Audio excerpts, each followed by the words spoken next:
यानंतर पुढली बातमी आहे लांबणीवर पडलेल्या निकालासंदर्भातली। राज्यातील नगर परिषद आणि नगरपंचायत निवडणुकीचा निकाल पुढे ढकलण्यात आलाय। 20 तारखेला होणाऱ्या 24 नगर परिषदांच्या मतदानानंतर निकाल जाहीर करण्याची याचिका नागपूर खंडपीठामध्ये दाखल करण्यात आली होती आणि त्यानंतर कोर्टाने 21 डिसेंबरला निकाल जाहीर करण्याचे निर्देश दिलेले आहेत। दरम्यान या निर्णयानंतर विरोधकांनी थेट सरकारवर गंभीर आरोप केले।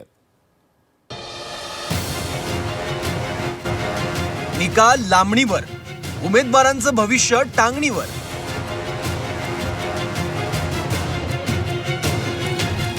आज मतदान, 21 डिसेंबरला निकाल।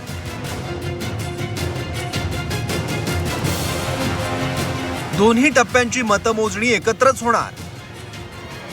नगर परिषद आणि नगरपंचायत निवडणुकीचा निकाल लांबणीवर गेल्यानं नव्या राजकीय वादाला तोंड फुटलंय। आज नगर परिषद निवडणुकीसाठी मतदान पार पडलं, मात्र उद्या जाहीर होणारा निकाल हा 21 डिसेंबरला जाहीर होणार आहे। कारण राज्यातील 24 नगर परिषदांच्या निवडणुका राज्य निवडणूक आयोगानं विविध कारणांमुळे पुढे ढकलल्या होत्या। 20 तारखेला या नगर परिषदांसाठी मतदान होणार आहे, त्यामुळे दोन्ही टप्प्यातील मतमोजणी एकाच दिवशी म्हणजेच 21 डिसेंबरला होणार आहे। 4 नोव्हेंबरला राज्य निवडणूक आयोगानं नगर परिषद आणि नगरपंचायत निवडणुकींची घोषणा केली। 2 डिसेंबरला मतदान आणि 3 डिसेंबरला मतमोजणी होणार असल्याचं जाहीर केलं।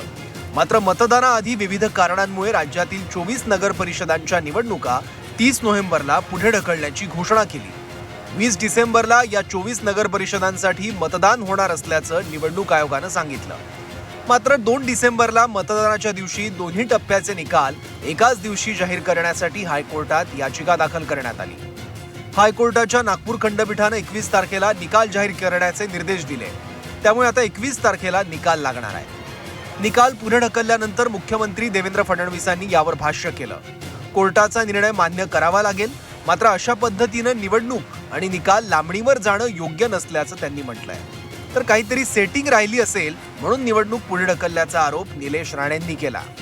पीठाने दिलेला निकाल असेल तर तो सर्वांना मान्यच करावा लागेल, पण आता जवळपास गेले 25-30 वर्ष किंवा त्याहीपेक्षा जास्त मी स्थानिक स्वराज्य संस्थांच्या निवडणुका पाहतोय, पण असं पहिल्यांदा घडतंय की घोषित केलेल्या निवडणुका पुढे चाललेल्या आहेत, त्याचे निकाल पुढे चाललेले आहेत।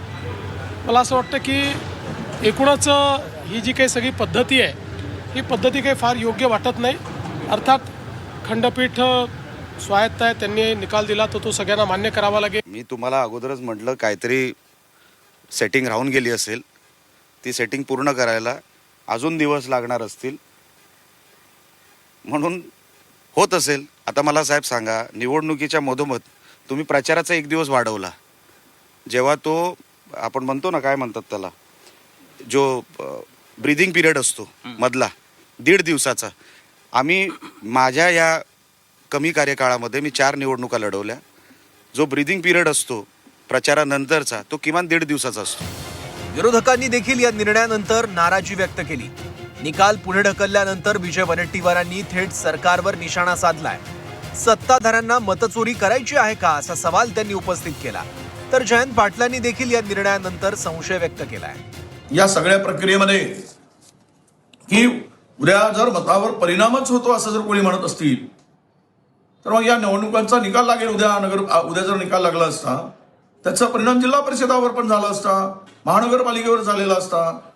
परंतु मतमोजणीमध्ये अडथळा जो आज आलेला आहे, हा सगळा प्रकार मला वाटतं की इतकी लांबणीवर नेणं म्हणजे यांच्या मागे या सरकारचा मतचोरीचा तर डाव नाही ना।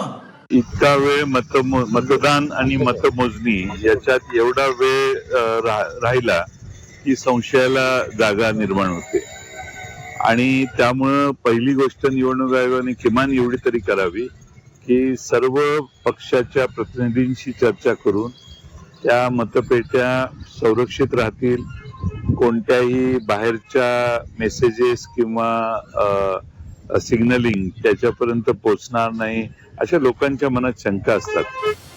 नगर परिषद निवडणुकीत सत्ताधारी विरोधकांमध्ये आरोप प्रत्यारोपाचा सामना रंगला। अगदी मतदानाच्या दिवशी अनेक ठिकाणी राडे झाले।